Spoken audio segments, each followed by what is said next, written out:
때 숨바꼭질 해보셨어요? 꼭꼭 숨어라 머리카락 보일라.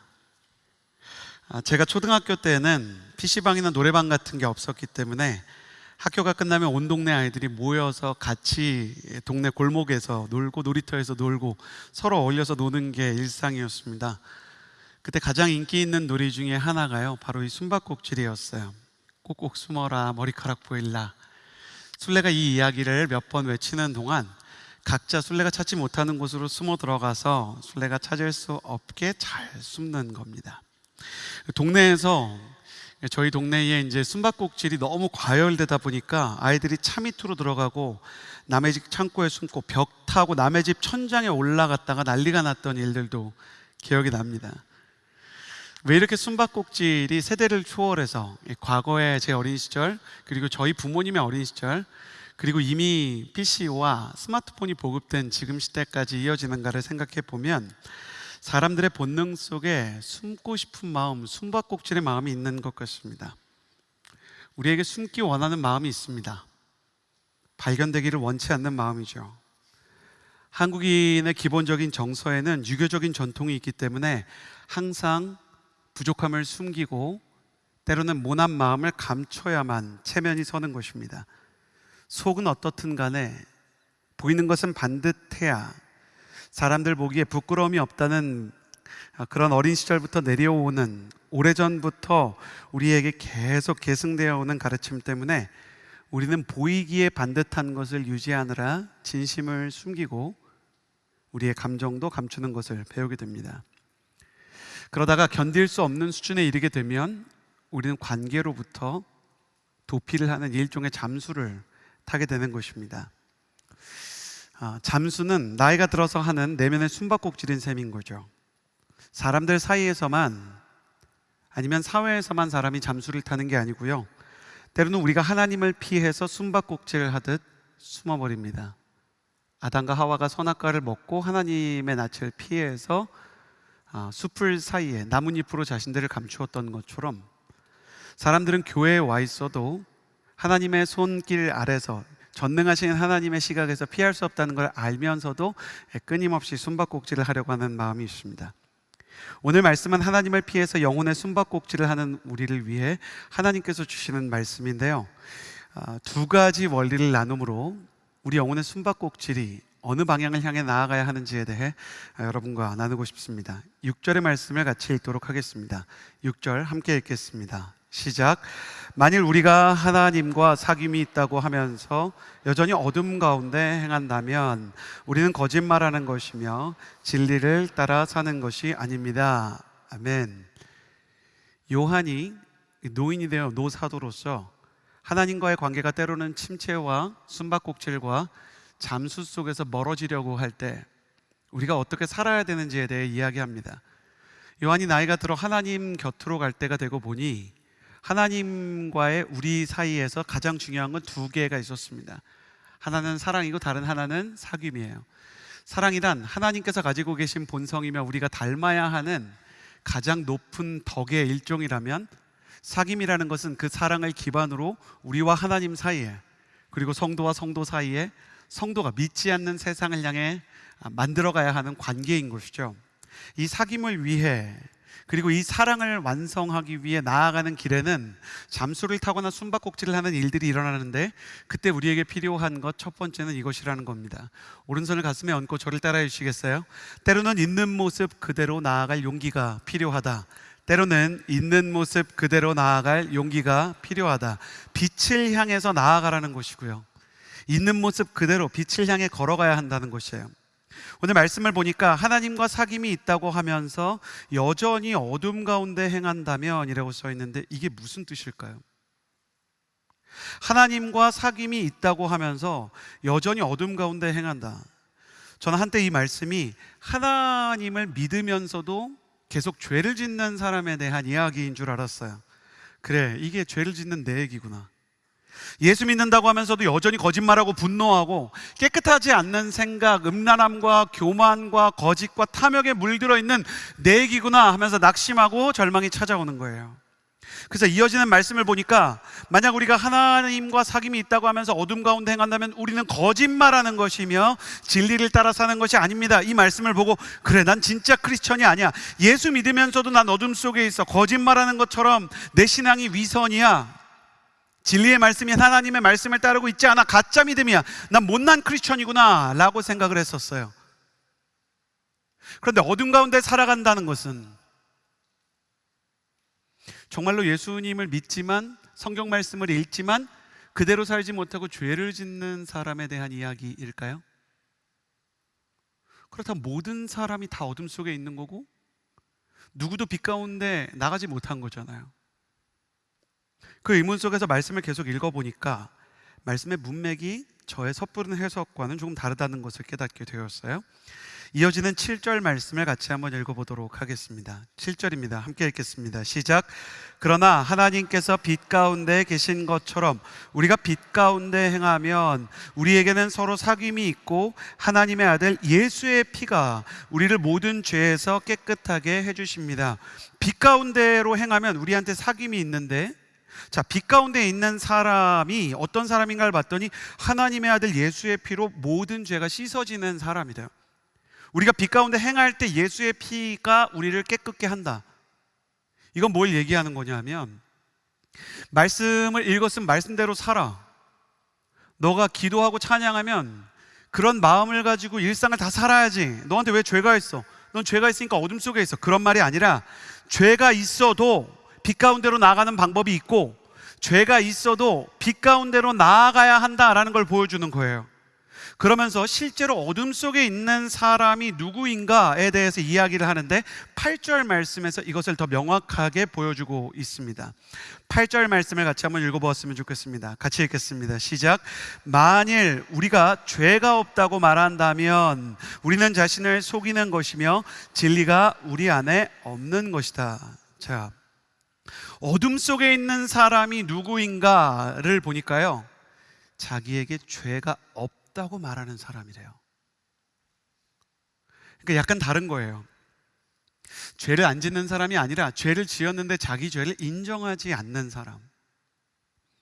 문제가 있는데 문제가 있다는 것을 드러내지 않는 사람. 영혼이 병들었는데 자신이 건강한 것처럼 속이는 사람. 어둠 가운데 사는 사람은 자기 죄를 감추는 사람이라는 것입니다. 그렇다면 반대로 빛 가운데 사는 사람은 뭐냐면, 자기가 죄가 있고 연약함이 있고 실수가 있고 실패가 있는데도 그 모습 그대로 빛 가운데로 나가는 사람이 빛 아래서 사는 사람, 빛 가운데로 사는 사람인 거예요. 여기서 빛은 요한일서 전체에서 하나님 자신을 얘기해요. 요한일서는 빛과 우리를 나눠서 얘기해요. 우리는 빛 가운데로 걸어가는 사람이지 우리 자신이 빛이 아니라는 거예요. 하나님께서 빛이시고 그 빛 아래로 죄가 있는데도 불구하고 나아가는 사람이 빛의 자녀요, 빛의 사람들이 되는 것입니다. 성경은 어떤 사람이 죄를 가지고 있는 것보다 자신의 죄를 인정하지 않는 것, 자신의 죄를 가지고 하나님 앞으로 나오지 않는 것을 어둠 속에 있다라고 얘기합니다. 하나님 앞에서 우리의 마음과 죄악과 연약함을 감추는 것, 그것이 영혼의 숨바꼭질이라는 것입니다. 앞서 말한 것처럼 아담이 죄를 짓고 나서 숲을 사이에 숨었고 그리고 잎사귀로 자신의 몸을 감추었는데, 하나님께서 아담에게 말씀하시죠. 아담아, 네가 어디에 있느냐. 물론 하나님께서는 아담이 어디에 있는지를 알고 계십니다. 그러나 하나님은 알고 계심에도 불구하고 그를 소환하거나 불러내는 대신 그냥 그의 이름을, 그가 있는 곳을 찾아가지 않고 드러내지 않고 그를 초청하실 뿐입니다. 아담아, 네가 어디 있느냐. 아담이 스스로 하나님 앞에 있는 모습 그대로 나오기를 원하는 것입니다. 그것이 바로 어둠에서 빛으로 회복되는 첫 번째 단계이기 때문입니다. 내가 영적으로 빛 가운데 있는가, 어둠 가운데 있는가를 어떻게 알 수 있는가? 내가 있는 모습 그대로 나아가는 사람인가 아닌가를 생각해 보면 됩니다. 근데 때로는 내가 있는 모습 그대로 나가는 사람인가 아닌가도 헷갈릴 때가 있어요.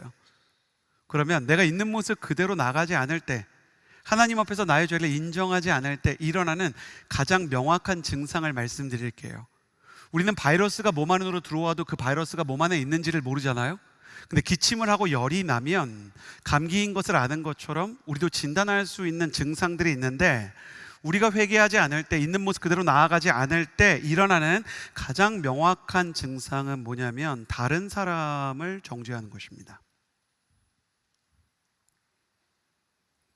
다른 사람의 죄를 지적하고 다른 사람에 대해서 쉽게 판단하는 것입니다. 내가 다른 사람을 정죄한다는 것은 나에 대해서는 외면한다는 것을 의미합니다. 사람들은 정죄를 사랑합니다. 남에 대한 비난과 남에 대한 판단을 걸리지 않고 할 수 있다면 얼마든지 하고 싶어 합니다. 그래서 세상에서 우리가 얼굴과 얼굴을 맞대고 대화를 할 때 정죄와 비난을 하지 않지만, 익명성 뒤에 숨어서 리플을 쓸 때는 훨씬 더 쉽게 악플을 쓰는 것입니다. 예수님께서 십자가를 지신 것은 나의 죄 때문입니다. 내가 죄인인데 우리가 누구를 정죄할 수 있습니까? 그러나 인간에게는 나보다 더 나쁜 사람을 찾아내서 내 죄를 감추고 싶은 욕망이 있는 것입니다. 다른 사람을 비난하는 동안에는 나 자신의 죄를 마주하지 않아도 되는 특권 같은 게 생기기 때문이죠. 부패한 정치인에 대해서 우리가 댓글을 쓸 때, 쓰러져가는 한국 교회에 대해서 비난을 할 때, 남자 관계가 복잡한 여자 연예인에 대해서, 내 주변에 있는 나쁜 남자들에 대해서 판단을 할 때 나는 그 사람들보다 나은 사람처럼 느껴지게 되는 것입니다. 우리가 비난하고 정죄하면서 우리는 우리 자신의 영혼을 더 깊숙한 곳으로 숨길 수 있습니다. 아담을 보십시오. 하나님 앞에 결국 나오게 돼서 아담이 여전히 숨바꼭질을 끝내지 않고 하나님께서 왜 선악과를 먹었느냐라고 물어보시니까 아담이 자기 죄를 말하지 않고 수치심과 죄악을 감추기 위해서 뭘 하는지 아세요? 얼마 전까지만 해도 뼈 중에 뼈요 살 중에 살이라고 고백했던 아내를 정죄한 것이에요. 자매 여러분, 이런 남자 만나지 않게 되기를 예수님의 이름으로 축복합니다. 문제가 생기니까 이 여자 때문이래요. 심지어 뭐라고 말했는지 아세요? 아담의 변명이 놀랍습니다. 하나님께서 나에게 보내주신 이 여자 때문에 내가 선악과를 먹었습니다. 전 진짜 먹을 생각이 없었거든요. 저한테는 정말 죄짓고 싶은 생각이 없었는데 이 여자 때문이에요. 그러나 아담만 이런 이야기를 하는 건 아닙니다. 하나님, 제 아버지에게, 제 어머니에게 제가 얼마나 비인격적인 대우를 당했는지 아시잖아요. 그러니까 제가 좀 짜증내도 누굴 미워해도 그럴 수 있는 거예요. 하나님, 제가 양극화된 이 사회에서 얼마나 기득권 세력에 비해서 불리하게 태어났는지 아시잖아요. 그러니까 제가 좀 공부를 잘하는 사람, 제가 좀 많은 소득을 가지고 있는 사람, 좋은 직업을 가진 사람을 인터넷상에서 마구 비판해도 뭐라고 하지 마세요. 저는 서민이고요, 국민과 서민에게는 아무런 죄가 없거든요. 저는 부모에게 상처받은 아이거든요. 그러니까 아무런 일을 해도 상관없는 거예요. 청년이 되어서도 그렇게 생각하는 마음과 오은영 박사님 앞에 붙잡혀온 금쪽이의 마음에 차이가 없는 것입니다. 아담에게 이 금쪽이의 마음이 있습니다. 우리는 금쪽이를 보면서 세상에 저런 애가 있어 라고 얘기하지만, 금쪽이는 우리 안에 있는 죄의 엔진이 드러난 거에 불과해요. 우리 안에도 다른 사람에게 폭력과 비난과 판단을 휘두르는 마음이 있는 것입니다. 누가복음 18장을 보면 예수님께서 두 사람의 기도를 통해 하나님이 받아주시는 태도, 받아주시는 기도, 하나님이 들어주시는 예배와 하나님께서 받아주시지 않고 들어주시지 않으며 반응하실 수 없는 기도의 차이가 나와요. 먼저 하나님께서 받아주실 수 없었던 바리새인의 기도, 누가복음 18장 11절에서 12절의 말씀을 보면 이렇게 써 있어요.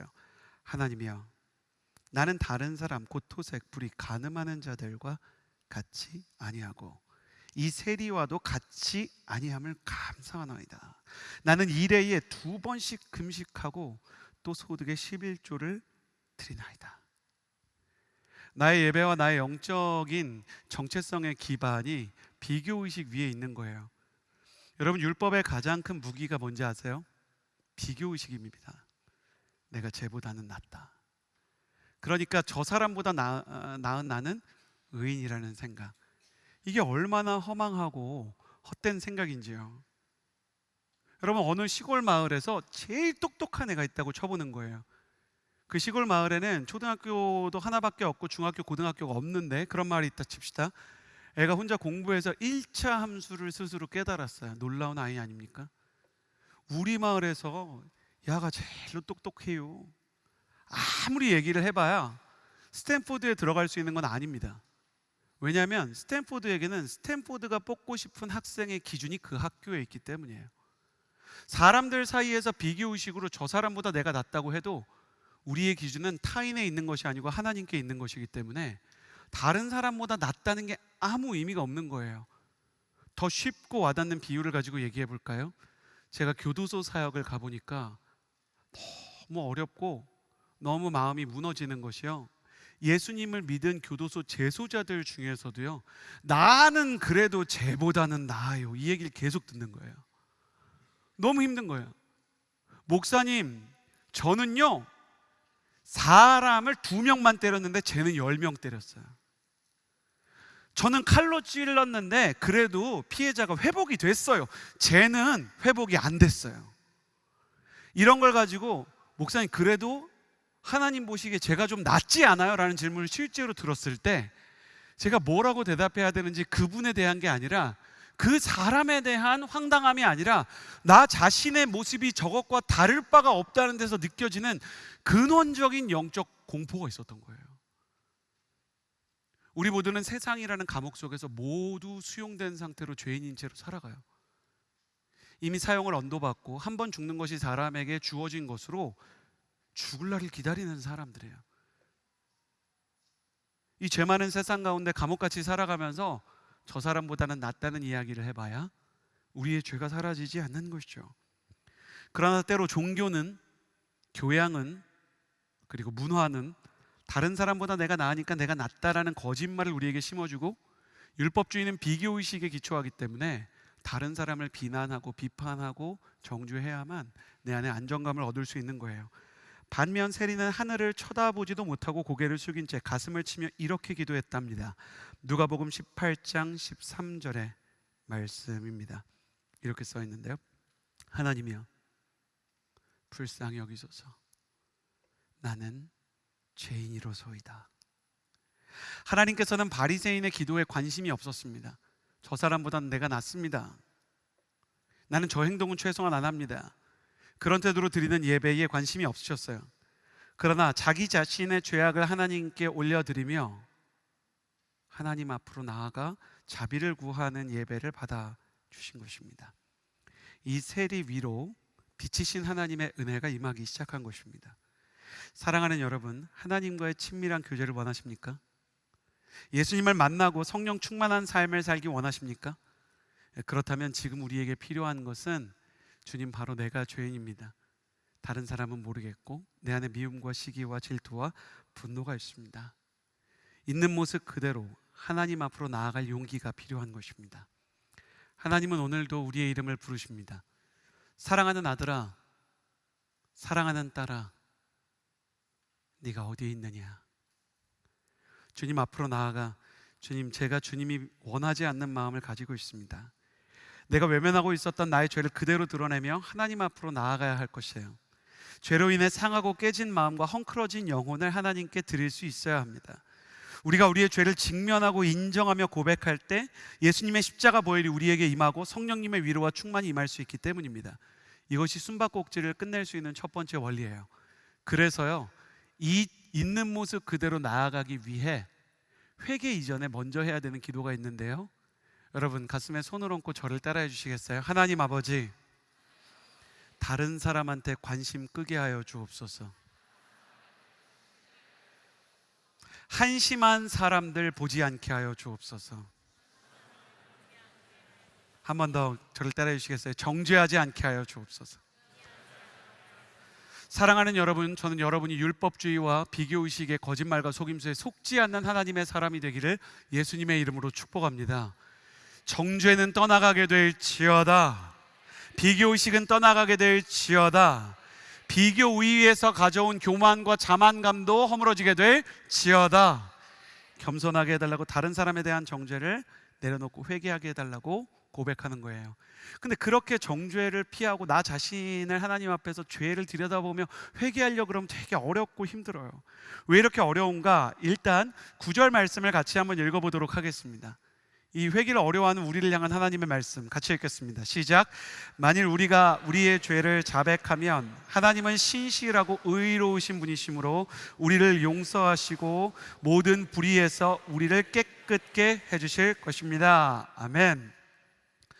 왜 우리는 하나님 앞에 우리의 죄를 고백하는 것을 어려워할까? 두 가지 이유가 있는데, 첫 번째 회개가 어려운 이유는 자기 자신에 대해서 염치가 없기 때문이에요. 염치가 없어요. 우리는 회개하는 그 순간에도 또 죄를 지을 것이라는 것을 알고 있어요. 한 번은 폴투 대학부를 담당하고 있는데 혈기왕성한 20대 초반 형제가 새벽 기도를 마치고 저를 찾아왔어요. 이 친구가 군대에서 전역을 하고 세상 가운데 나와서 인터넷을 마음대로 쓸 수 있고 스마트폰을 손에 잡자마자 제일 먼저 그 밤에 한 일이 뭐냐면 음란한 영상을 보는 거였대요. 목사님, 제가 죄를 짓고 회개하고 또 똑같은 죄를 짓고 회개를 합니다. 저 계속 음란한 영상 보는데 하나님 음란한 영상 안 보게 해주세요 라고 기도하는 것 자체가 스스로 가증스럽게 느껴져요. 이게 무슨 의미가 있습니까? 분명히 주님이 저를 용서하시는 것 같긴 한데 내일 또 주님의 마음을 아프게 할 것 같고 이걸 계속 해야 됩니까? 저는 이걸 계속 해야 된다는 건 아는데 이 친구가 설득이 되게 할 말이 필요했어요. 순장 여러분, 제가 오랫동안 해왔던 기도를 여러분도 하실 수 있게 되기를 바라는데, 여러분이 믿고 알고 너무 당연하게 생각하는 걸 상대방이 너무 가슴 아프게 물어볼 때가 있잖아요. 그러면 그 사람이 설득될 말을 달라고 기도해야 돼요. 하나님, 이 사람의 마음을 움직일 수 있는 비유나 말을 주세요. 그래서 제가 막 그런 마음으로 기도를 했어요. 근데 주님이 이렇게 말하는 거예요. 이렇게 말하라는 거예요. 이 말 한마디에 그 친구가 설득이 됐어요. 친구야, 어차피 더러워질 이빨인데 왜 매일 이빨 닦니? 그냥 살지. 그러니까 이 친구가 그 순간에 이 말도 말인데 성령님이 그 마음에 같은 감동을 주시는 거예요. 우리는 매일 아침 저녁으로 씻잖아요. 만약에 어떤 사람이 위선이야, 사람은 다 더러운 건데, 다 화장실 가잖아, 다 손 더럽잖아, 어차피 더러워질 건데 뭐하러 씻어? 라고 하고 여러분 한번 한 달 동안 안 씻어 보세요. 그럼 여러분은 여러분의 인간관계에서 놀라운 일을 경험하게 될 거예요. 여러분이 양재온누리교회에 와서 장의자에 앉으면 홍해와 같이 여러분에게 안전거리를 만들어주는 사람들이 생길 거예요. 어둠 가운데 있는 사람의 논리가, 사단의 거짓말이 이래요. 넌 죄 짓는데 뭐하러 회개해? 하나님은 우리가 다시는 죄를 짓지 않아야 회개를 받아주시는 분이 아니라는 거예요. 회개는 나의 모든 죄를 책임지고 확실히 개선해서 다시는 그러지 않겠다, 그걸 실천하고 완성으로 나아가는 게 아니라 걸어가다가 넘어졌는데 다시 일어나서 나의 죄를 인정하고 하나님의 은혜로 다시 나아가겠다고 얘기하는 거예요. 걸어가다 보면 또 넘어지고 또 넘어져요. 여러분, 제가 전에 한번 말씀드렸지만 제가 아들과 딸이 있는데 이 아이가 걷기 위해서 얼마나 많이 엉덩방아를 찧었는지 아세요? 기저귀가 이 아이의 오물을 위해서만 존재하는 게 아니라 때로는 쿠션 역할을 하더라고요. 근데 여러분, 자식 키우면서 어떤 부모가 그러겠어요? 너 어떻게 사람이 이족보행을 못해? 사람이 그렇게 수시로 넘어지면 돼? 넘어지지 마. 그냥 내 발로 기어. 이건 부모의 자세가 아니라는 거예요.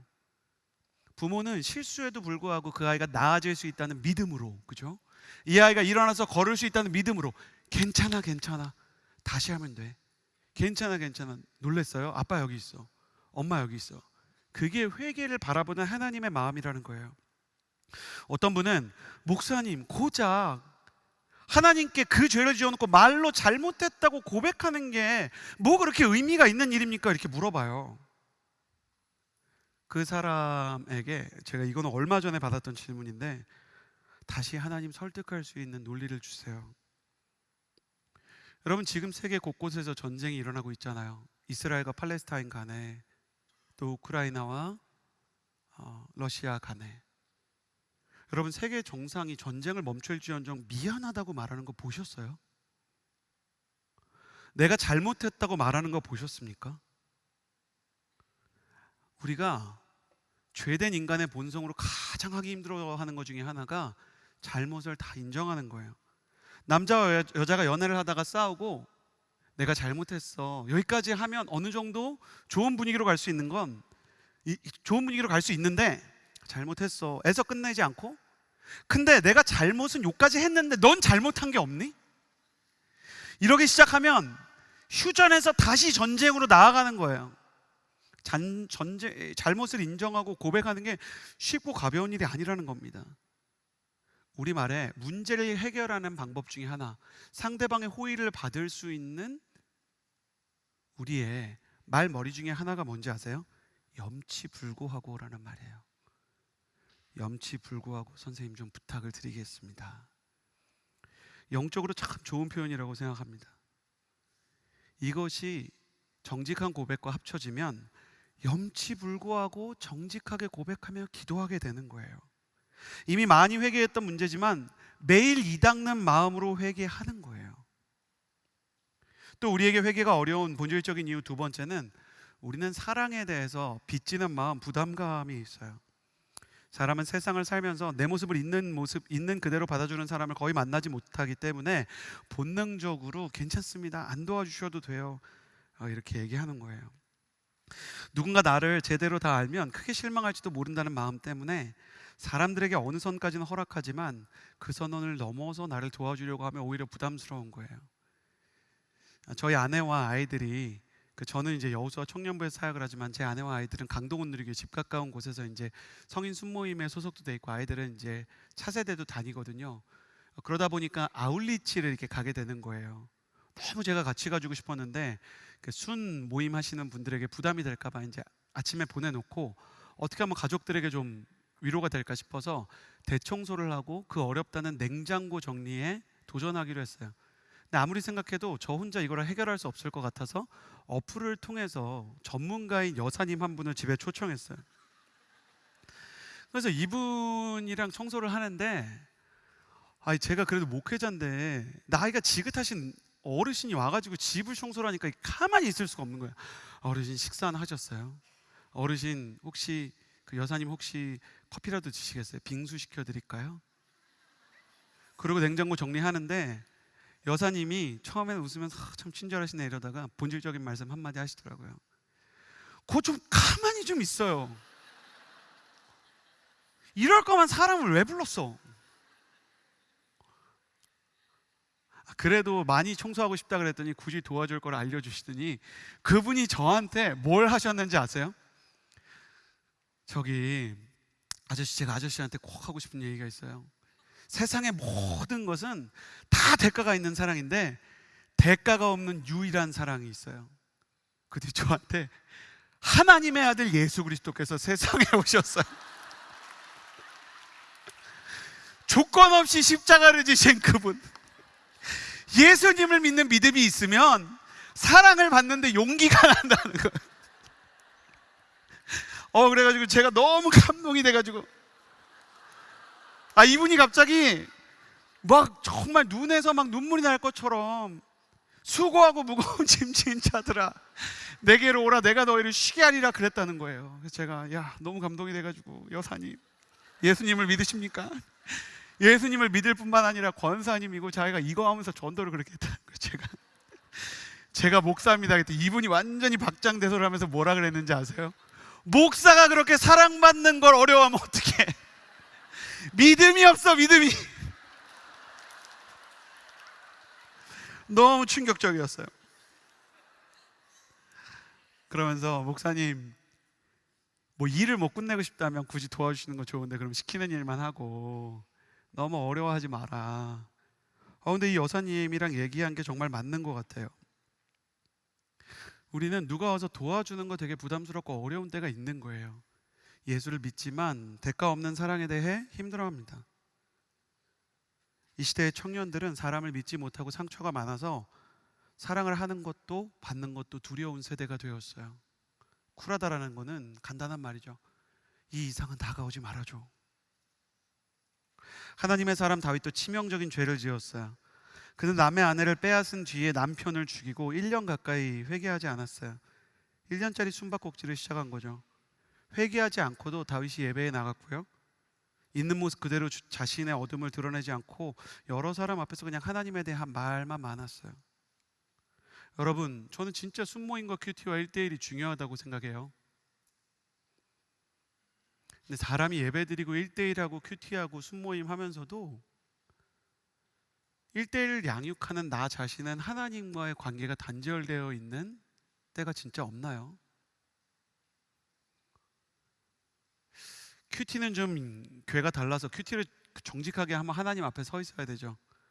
근데 어떤 때 큐티가 진실하지 않게 되느냐, 남에게 나누기 위해서 큐티를 하기 시작할 때, 순장이니까 나눠야 되니까, 목회자니까 설교를 해야 돼서 성경을 그냥 읽어야 될 때, 다윗처럼 찬양을 하면서도 여러 사람과 하나님에 대해 나누면서 예배하고 1대1하고 순모임하고 큐티 하면서도 다른 사람에게 어떻게 보이느냐, 어떤 영향을 끼치느냐가 중요해지는 거예요. 결국 자기의 죄가 나단 선지자에 의해 다 폭로가 되고 나서 하나님 앞에서 다윗이 뭐라고 고백을 하냐면 시편 51편 17절에 하나님께서 바라시는 제사가 있는데 그게 뭐냐면 상한 영혼입니다. 오 하나님이여, 주께서는 상하고 뉘우치는 마음을 외면하지 않으십니다. 다윗이 인생의 바닥에 떨어져서 자기 죄가 오히려 폭로되고 심판이 눈앞에 있는데 그가 오히려 그곳에서 모든 것이 허물어져 내려갈 때, 외부 세계에서 그의 체면은 다 허물어졌고 그의 모든 이미지가 다 철거되기 시작했는데 그의 영혼은 재건되기 시작했어요. 어떻게? 하나님께서 그럼에도 불구하고 지금이라도 회개하면 내 마음을 받아주신다는 마음. 요한일서를 쓴 요한은 그 유명한 요한복음 3장 16절과 17절에서 예수님께서 세상에 온 동기를 이렇게 얘기하죠. 요한복음 3장 16절 그리고 17절 함께 읽겠습니다. 시작. 하나님이 세상을 이처럼 사랑하사 독생자를 주셨으니 이는 그를 믿는 자마다 멸망하지 않고 영생을 얻게 하려 하심이라. 하나님이 그 아들을 세상에 보내신 것은 세상을 심판하려 하심이 아니요 그로 말미암아 세상이 구원을 받게 하려 하심이라. 주님께서 우리를 끝까지 사랑하시기 위해 세상에 오셨고 완전한 용서를 거듭해서 주시기 위해 세상에 오셨대요. 의사가 생명을 고치는 수술을 하기 위해 환자의 동의가 필요하듯 다만 우리가 동의하여 회개를 할 때 나의 마음을 있는 모습 그대로 가지고 나아갈 때 회복이 일어나는 거죠. 그런데 회개를 해보지 않은 사람 혹은 회개를 어려워하는 마지막 이유는 정확히 어떻게 해야 내 죄가 다 고백되는 걸까? 잘하고 싶은데 뭔가 내 회개가 좀 부족한 것 같다라는 생각을 가지고 있어요. 이 진정한 회개가 무엇인가에 대해 9절에 자백이라는 단어가 명확한 뜻을 보여줍니다. 9절에 우리가 우리의 죄를 자백하면이라고 써있는 이 자백은 내 안에 있는 걸 말하다가 아니에요. 자, 여러분 저를 따라해 주시겠어요? 요한이 말하는 자백은 같은 말을 하는 것이다. 같은 말을 하는 것이래요. 이게 무슨 뜻인가 고민하는데 강보 목사님께서 이번 주 설교를 하시면서 명확하게 이것을 영적으로 해석해 주시더라고요. 자백이라는 것은 하나님께서 하시는 말과 같은 말을 하는 것입니다. 그러니까 진정한 회개란 성령님의 도우심으로 말미암아 하나님과 같은 말을 하게 되는 거예요. 그러니까 하나님의 관점을 가지고 하나님이 나를 보듯이 나도 나를 볼 수 있게 되는 게 자백이에요. 하나님과 같은 기준으로 나의 문제를 진단하는 것이 자백이에요. 하나님과 같은 마음을 가지고 어떤 문제에 대해 느끼는 게 자백이에요. 같은 말, 같은 마음이에요. 성령님께서 하나님의 마음을 내게 주셔서 지금 나의 영적인 상태가 어떻게 된 건지, 내 인생이 어디로 가고 있는지 바라보고 파악하며 진단하게 하는 것이 온전한 자백인 거예요.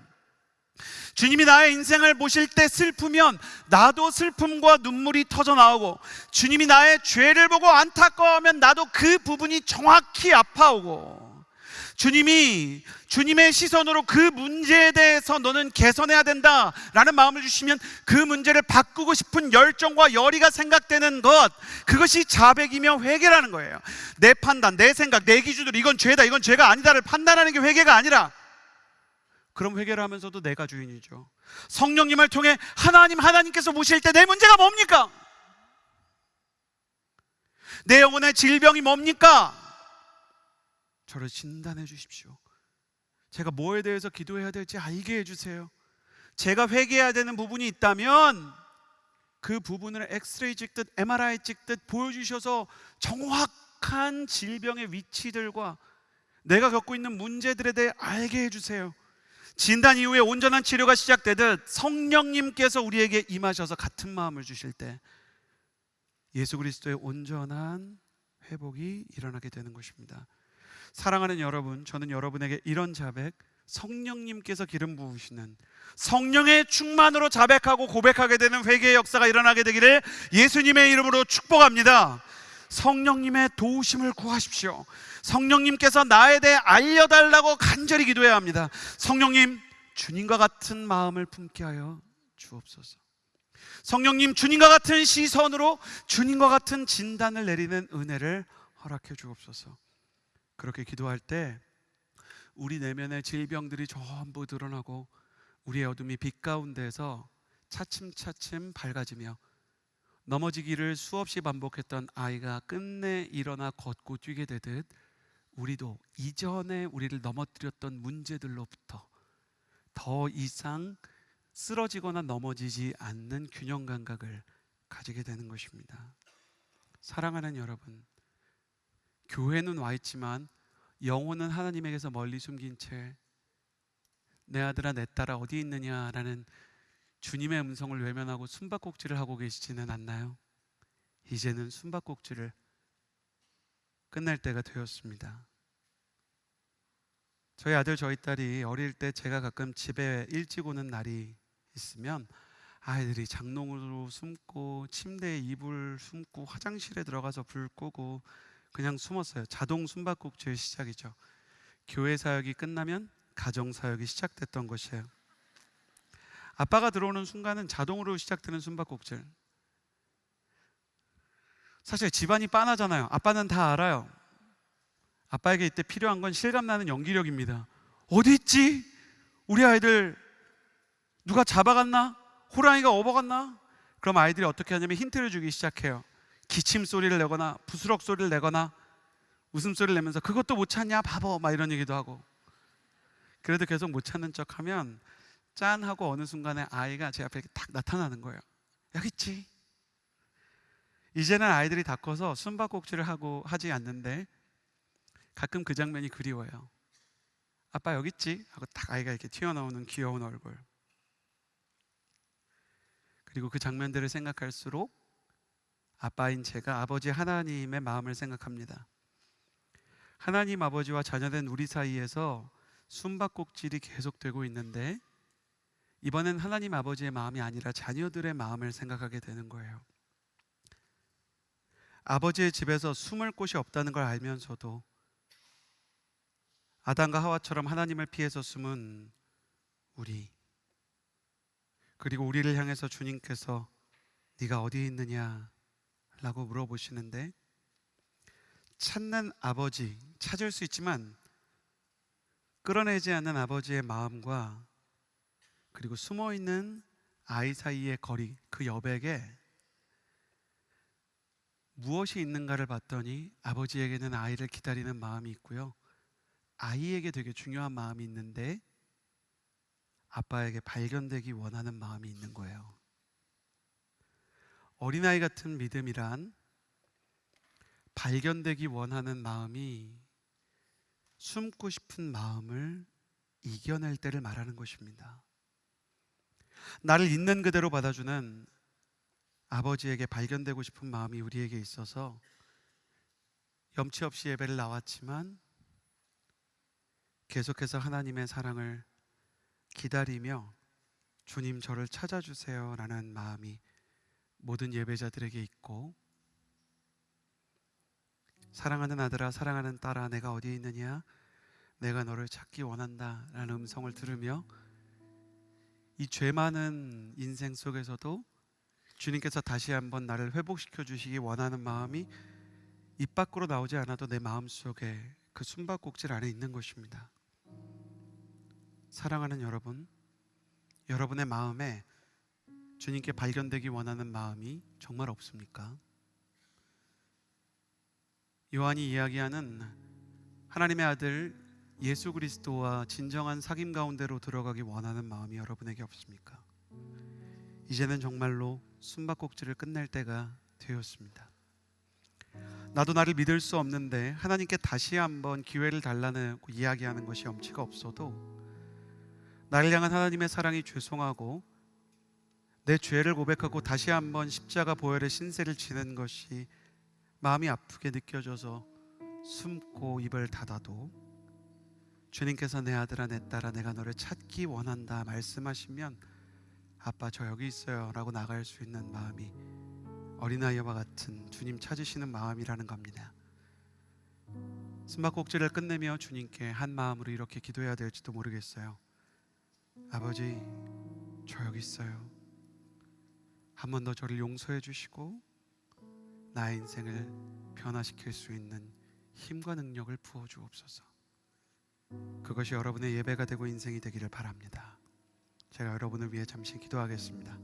여러분의 두 손을 가슴에 얹으시고 저의 기도에 동의하시면 중간중간 아멘 하시면 되겠어요. 주님, 저는 죄가 많고 결정적인 인생의 기회들을 놓쳐서 다른 사람들을 사실 비난하면서 실제로는 가장 오랫동안 스스로를 미워하고 용서하지 못했습니다. 계속 넘어지는 스스로가 미워